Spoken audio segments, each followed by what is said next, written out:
الرحمن الرحيم.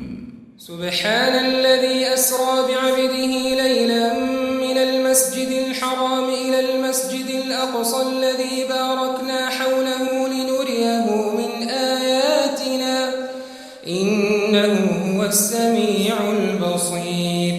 وآتينا موسى الكتاب وجعلناه هدى لبني إسرائيل ألا تتخذوا من دوني وكيلا ذرية من حملنا مع نوح إنه كان عبدا شكورا.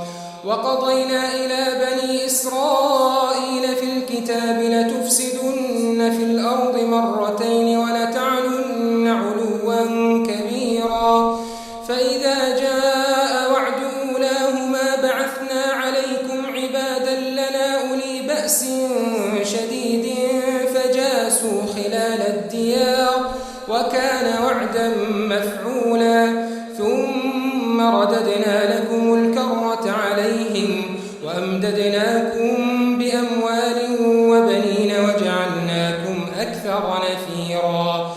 إن أحسنتم أحسنتم لأنفسكم وإن أسأتم فلها فإذا جاء وعد الآخرة ليسوءوا وجوهكم وليدخلوا المسجد كما دخلوه أول مرة وليتبروا ما علوا تتبيرا.